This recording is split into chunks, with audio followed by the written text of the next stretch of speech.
Materi yang akan kita bahas pada kesempatan ini adalah mengenai kesetimbangan asam basa pada larutan dapar atau buffer solution. Larutan dapar adalah larutan yang dapat menahan perubahan pH atau larutan yang dapat mempertahankan ya dari perubahan suatu nilai pH.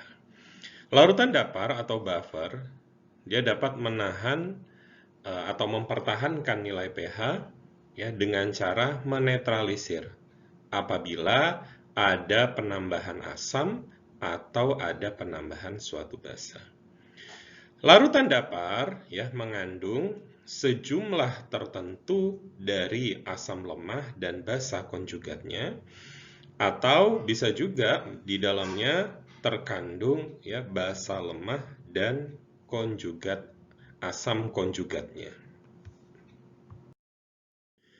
Karakteristik dari larutan dapar adalah larutan dapar atau buffer dapat mempertahankan nilai pH atau menahan perubahan nilai pH. Suatu larutan dapar ya mengandung sejumlah signifikan ya dari suatu asam lemah dan basa konjugatnya atau basa lemah dan asam konjugatnya. Misalkan ya, kita lihat pada reaksi ini ya, ini adalah suatu larutan dapar campuran antara asam asetat dan natrium asetat. Ketika dapar ini ditambahkan suatu basa, maka komponen asamnya dapat menetralisir penambahan basa tersebut ya. Sedangkan ketika ditambahkan suatu asam, maka komponen basanya dapat menetralisir penambahan asam tersebut. Suatu senyawa NaF ya apabila dilarutkan dalam air, maka dia akan menjadi Na+ dan F-.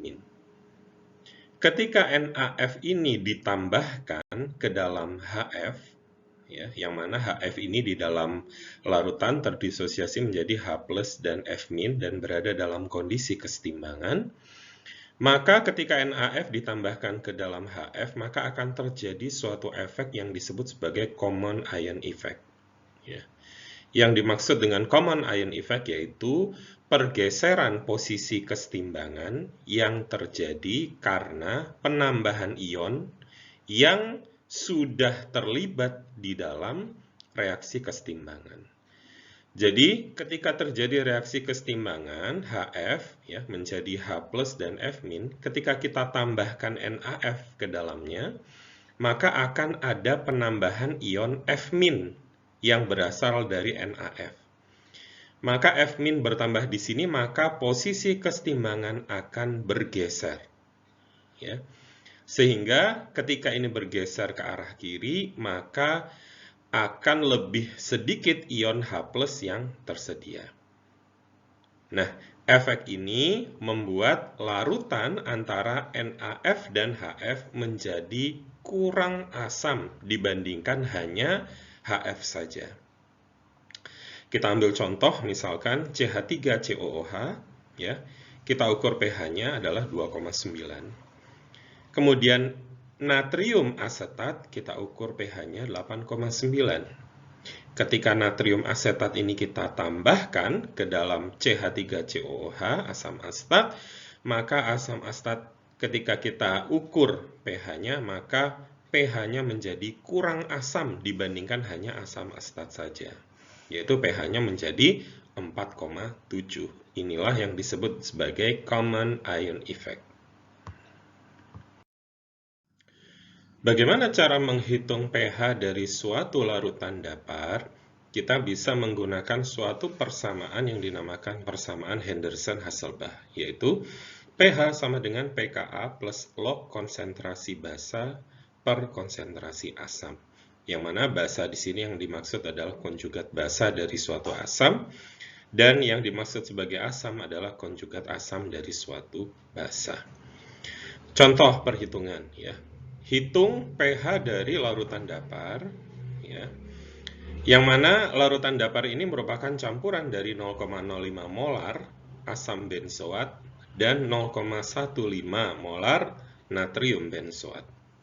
Untuk asam benzoat sendiri nilai Ka adalah 6,5 kali 10 pangkat min 5. Maka kita bisa menggunakan rumus ini, pH sama dengan pKa plus log konsentrasi basa per konsentrasi asam, sama dengan min log dari Ka-nya plus log ya konsentrasi basanya 0,15 per 0,05 sama dengan 4,187 plus 0,477 sama dengan 4,66. Bagaimana cara menghitung perubahan pH pada suatu larutan datar? Ya. Kita bisa menggunakan dua langkah.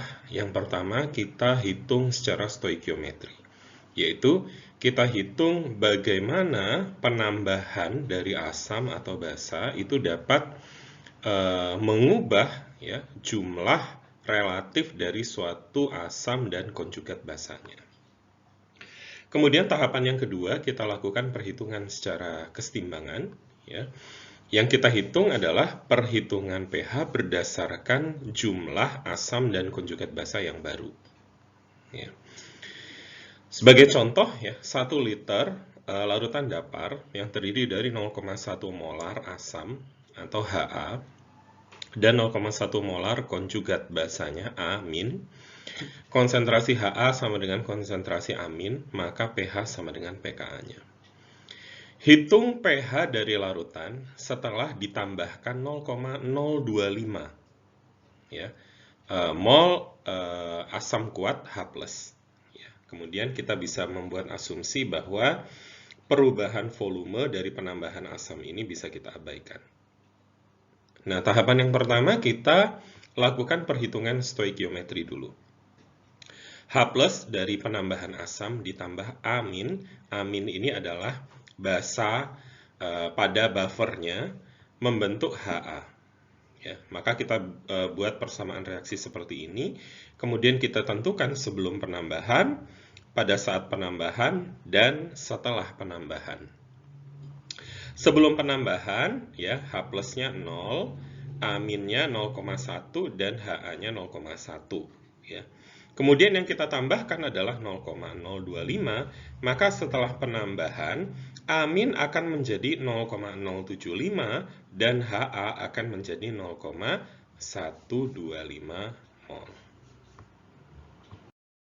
Setelah perhitungan secara stoikiometri, kemudian kita lanjutkan perhitungan secara kesetimbangan atau equilibrium calculation. Ini seperti yang saya jelaskan pada materi yang sebelumnya. Ya. Kita buat persamaan reaksi Ha plus H2O ya, menjadi kesetimbangan H3O plus dan amin. Maka kita bisa membuat tabel ya, initial, change, dan equilibrium. Ya. Pada kondisi awal, Ha 0,125, H3O plusnya 0, dan amin 0,075. Ini dapat dari mana? Dari perhitungan secara stoikiometri pada tahapan yang pertama.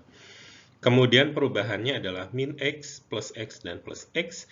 Maka ketika terjadi kesetimbangan, totalnya jumlahnya adalah 0,125 min X, yang ini adalah X, dan yang ini 0,075 plus X.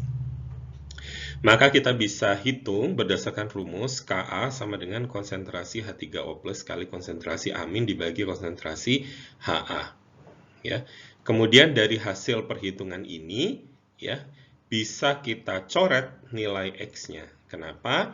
Karena X-nya ini ya nilainya sangat kecil, sama seperti yang saya jelaskan di materi yang sebelumnya, sehingga bisa kita hapus atau kita anggap tidak signifikan. Ya. Sehingga nilai Ka kita dapatkan sekian, dan bisa kita dapatkan nilai X, nilainya adalah sekian. Jika yang ditambahkan adalah 0,025 mol OH-, maka jumlah amin akan meningkat 0,025 mol, sedangkan jumlah Ha akan berkurang 0,025 mol. Ya, kita buat persamaan OH- plus HA menjadi H2O plus A-. Maka sebelum penambahan, ya, sama-sama 0,1. Setelah penambahan 0,025, maka HA akan menjadi 0,075 mol dan A- menjadi 0,125 mol. Contoh soal, ya, suatu larutan buffer 1 liter mengandung 0,1 mol CH3COH asam astat dan 0,1 mol natrium asetat. Nilai Ka asam astat adalah 1,8 kali 10 pangkat min 5. Karena jumlah awal dari asam dan konjugat basanya sama, maka nilai pH sama dengan nilai dari pKa-nya, yaitu min log 1,8 kali 10 pangkat min 5 sama dengan 4,74. Hitung nilai pH yang baru setelah penambahan 0,01 mol padatan NaOH ke dalam larutan dapar. Maka kita bisa buat ya seperti tadi secara stoikiometri dulu. OH- ditambah CH3COOH menjadi H2O dan CH3COO-. Sebelum penambahan, ya, CH3COOH dan CH3COO- sama, 0,1 mol. Kemudian ditambahkan 0,01 mol OH-. Kemudian setelah penambahan, CH3COOH menjadi 0,09, CH3COO- menjadi 0,110. Maka setelah itu kita buat perhitungan berdasarkan equilibrium atau kesetimbangan. CH3COOH plus H2O menjadi H3O plus CH3COO-. Maka kita bisa buat initial change dan equilibrium. Nilainya 0,090 dan 0,110 ini didapat dari perhitungan secara stoikiometri. Perubahannya adalah min X plus X dan plus X, sehingga keadaan equilibrium 0,09 min X, kemudian yang ini X, dan yang ini 0,110 plus X. Maka kita bisa menghitung nilai Ka sama dengan konsentrasi H3O plus kali konsentrasi CH3COO- dibagi konsentrasi CH3COOH. Ya. Kemudian seperti tadi, X karena kecil bisa kita coret, kemudian kita bisa mendapatkan nilai X adalah konsentrasi H3O plus sama dengan 1,47 kali 10 pangkat min 5 molar. Maka nilai pH sama dengan min log konsentrasi H3O plus, yaitu min log 1,47 kali 10 pangkat min 5 sama dengan 4,83. Atau saudara bisa langsung menggunakan rumus persamaan Henderson-Hasselbalch, pH sama dengan pKa plus log konsentrasi CH3COO- dibagi konsentrasi CH3COOH. Ya, sama dengan 4,74 plus log 0,11 dibagi 0,09 sama dengan nilainya adalah 4,83. Suatu larutan dapar juga bisa di dalamnya mengandung suatu basa dan konjugat asamnya. Contoh adalah larutan yang di dalamnya mengandung ya kedua komponen itu tadi, yaitu NH3 dan NH4Cl. Yang mana rumus masih berlaku ya, Ka dikali Kb sama dengan Kw, pKa plus pKb sama dengan 14. Untuk mengetahui efektivitas dari suatu larutan dapar, maka kita mengenal istilah buffer range atau rentang dari dapar dan buffer capacity atau kapasitas dapar.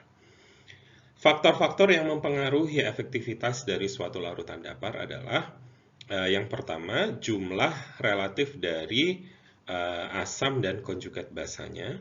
Kemudian berapa konsentrasi absolut dari asam dan konjugat basanya. Kemudian kita mengenal istilah kapasitas dari dapar atau buffer capacity, yaitu berapa banyak penambahan asam atau basa yang bisa dinetralisir oleh si dapar itu sendiri. Kemudian ada istilah range buffer atau rentang dari suatu dapar, yaitu rentang pH di mana komponen asam dan konjugat basanya ini bisa bekerja secara efektif. Nah, efektivitas dari buffer atau larutan dapar ini tergantung dari jumlah relatif dari asam dan basa. Bisa kita bandingkan antara larutan dapar yang pertama dan dapar yang kedua. Yang pertama mengandung 0,1 mol Ha asamnya dan 0,1 mol amin. Artinya adalah antara asam dan konjugat basa ini molnya sama. Ya, kemudian setelah dihitung ya pH awalnya adalah 5. Kemudian pada larutan dapar yang kedua ya 0,18 mol asamnya Ha dan 0,02 mol konjugat basanya yaitu amin, dan di mana jumlahnya tidak seimbang. pH awalnya adalah 4,05. Kemudian dua-duanya ditambahkan ya OH-0,01 mol. Nah, kemudian dibandingkan ya nilai pH-nya setelah penambahan dari 0,01 mol OH-, pH akan berubah menjadi, untuk larutan yang pertama menjadi 5,09, yang pH dapar yang kedua pH-nya berubah menjadi 4,25. Kemudian dihitung berapa persen perubahan. Pada dapar yang pertama setelah penambahan OH- berubah sejumlah 1,8% untuk pH-nya. Sedangkan dapar yang kedua perubahan pH-nya sejumlah 4,9%. Artinya bahwa dapar dengan jumlah asam dan konjugat basa yang sama atau equal ini lebih resisten terhadap perubahan pH. Nah, kemudian dapar yang efektif ini harus memiliki rasio antara konsentrasi basa dan asamnya. Range-nya adalah sekitar 0,1 sampai 10.